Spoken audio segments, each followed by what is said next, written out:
Welcome back. As you know, I'm Eli, the computer guy, here for the Daily Blob, where we say, damn, that's what we call legacy. So I talk about legacy systems a lot lately because I've been talking about the whole disastrous policy the United States currently has vis-a-vis China in regards to things like AI hardware, and the whole question of basically folks all around the world are going to be deciding on what AI stack they're going to be building on. And basically what's happening is there's becoming a Chinese AI stack and there's becoming an American AI stack. And one of the things that I bring up is that essentially once a technology has been picked and purchased and been installed into systems, it becomes something that we call in the technology world legacy, which means it will never go away, right? The reason I'm concerned right now for our disastrous AI policies is because if a lot of people around the world decide to build on the Chinese AI stack, then China just basically simply wins by default at that point. Once that crap gets installed, once people go Huawei, then they're basically gonna keep doing Huawei. Hey, 30 years from now, why do we have all this Huawei AI? Because somebody 30 years ago bought Huawei systems and it was easier just to keep upgrading and going to the new thing versus going over to anybody else's technology. And I think that's the perfect example of this comes from AOL. From AOL's news source itself. Did you even realize they still had dial-up connections? Think about this. It is 2025, and apparently AOL dial-up services still work. I can't remember the last time I thought about AOL or AIM or any of that, right? Remember when AOL was AOL? And then there was AOL Time Warner that was supposed to create like the greatest company to ever exist.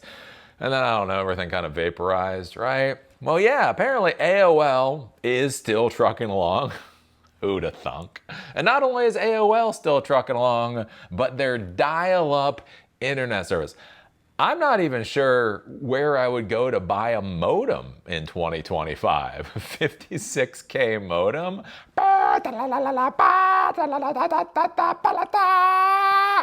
Where would you go buy one of those things? I guess Amazon. Amazon has everything. I guess you go onto Amazon. But yes, in fact, AOL still has their dial-up service functioning, but it will be turned off September 30th. 2025. So if you have not upgraded to anything else by this point, you do need to upgrade off of your dial-up service. I just kind of think this is funny and interesting. And this kind of goes along with my tangents. I think one of the problems that I have is I have so many like younger viewers that watch these shows. And so when I go off on these tangents, it just does seem like an old man screaming at clouds every once in a while. Like, oh, Eli doesn't like Trump's politics or Biden's politics. I didn't really like Obama's politics either. Anyways, Eli doesn't like these presidents' politics, and that's why he's screaming about whatever, right? And he just brings up the concept of legacy systems or whatever to try to make what he's saying, was it erudite, academic, or whatever else. And this is where I try to explain to people, no, I'm actually trying to bring up these points because these are relevant for our field, right? Once you decide to go with a vendor's systems, you are basically stuck with the vendor systems. Look at VMware right now. I think it's VMware, Broadcom, I think bought VMware. Yeah, and all of a sudden, Broadcom or whatever, VMware, they're just jacking up the prices. They are just sending the prices for that product through the roof.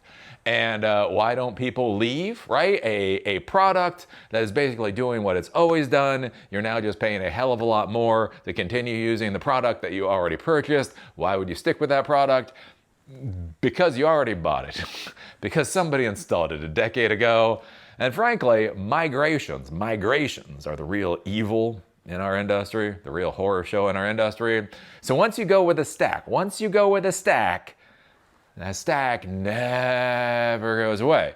And that's the whole thing too with like regulatory compliance and legal issues and all this other kind of stuff. I mean, you get to the point, you literally can get to the point where AOL is still offering 56K dial-up connections in 2025. So anyways, there's a little bit of a story for you today. And why I worry, again, about the whole legacy, why the AI arms race and legacy systems. And I think this is kind of interesting. Do you have stories about AOL? Do you remember dealing with Windows 95 in the enterprise? Oh, you people think you have it bad now? There's this thing called Windows 95. And now there are a lot of people out there like, oh, I remember Windows 95. Yeah, no, but can you imagine having that damn thing connect to servers? Can you imagine being in a business environment with hundreds, and our home office had thousands of users that were using Windows 95?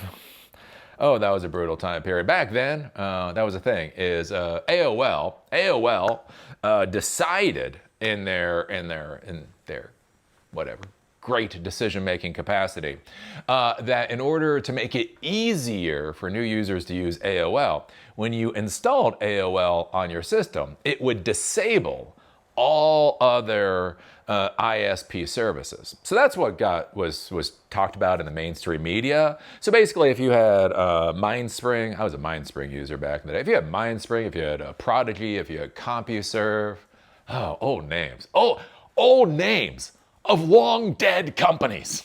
Companies that used to be really damn impressive. And many of you don't even know what the fuck I'm talking about, right?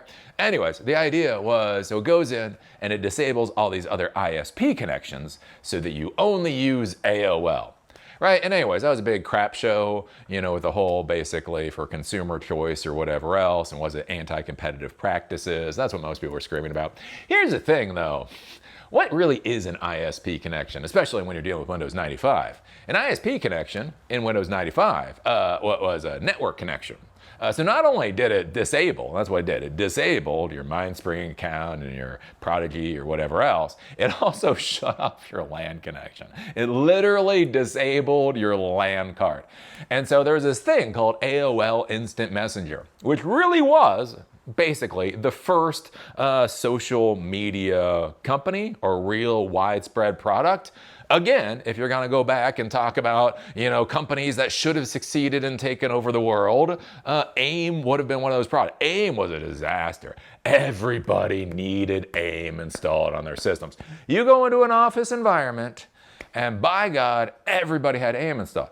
Here's the thing, I didn't really give a shit about AIM. Like AIM on its own was fine enough. Look, that's a manager's problem. One of the things you learn in tech support is what is your problem and what is their manager's problem. That was their manager's problem. The issue was, in order to get AIM onto the computer, you had to install AOL. And the thing was, with Windows 95, there were no security policies. So Windows NT was actually supposed to be the enterprise operating system of the time period, NT 4.0. But we didn't have that because whatever reason. And you didn't get Active Directory and a whole bunch of the other really cool security services until Windows 2000 came out, right? So the thing was, with all of these Windows 95 machines in the enterprise, we had no ability to stop employees from installing whatever the fuck they wanted. Like literally, you would wipe and reload a machine. You'd spend 2 hours wiping, reloading, resetting up a machine. Fucking users would kill it within an hour and a half. Okay, what killed your machine last time was the dancing baby. Remember the dancing baby? The dancing baby. You've only got 16 megs of RAM on this computer. You don't have enough RAM to run a dancing baby. So don't install the dancing baby. They're like, okay. You get a trouble ticket like 2 hours after you fix their computer. Like, what the hell is this? And you go back. What did you do? I installed the dancing pig. Why did you install the dancing pig? Well, you told me not to install the dancing baby, and I really like a dancing thing across my screen, so I installed the dancing pig. Fuck! Anyways, that was the world we lived in. that was our world. Anyways, so with AIM, everybody wanted AIM, AOL Instant Messenger. And so they would come in with their little AOL discs. AOL discs were everywhere. They shoved that damn thing in their computer. They would then install, so they could install AIM. As soon as they installed AOL, it disabled their local network account. And then they're on help desk. I can't get to my email. I can't get to my database systems. I can't do my work. You need to do better. Oh, that was a disaster. Anyways, those are my stories of AOL. Fuck AOL. Fuck AOL. I hope AOL is out behind the 7-Eleven selling his 56K port to whoever will pay for it. That's how I feel about AOL. Anyways, do you have stories about AOL? Do you remember AOL? Do you have no idea what the fuck I'm talking about? Did I just throw a lot of words at you that make damn near no sense? Anyways, so I think this is interesting. What do you think about AOL? What do you think about legacy systems that never die? What do you think about we're at the end of 2025 and they're finally killing their dial-up connections? Put your thoughts down below. If you like these videos, give us a thumbs up. If you don't, give us a thumbs down. Say I'm amazing. Say I'm a moron. All that YouTube cares about is that interaction. Remember, SiliconDojo.com exists. We do fireside chats over there. Tomorrow, my timeline, which will probably be yesterday in your timeline. That's how time works on YouTube.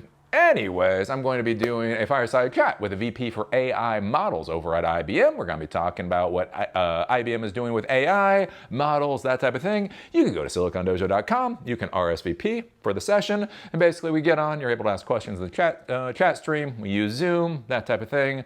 So that will be coming up, again, for me tomorrow. For you, it's probably a day ago. But anyways, you can still sign up for SiliconDojo.com for the next fireside chats. We're going to be having a lot of these. Anyways, with that, see y'all later.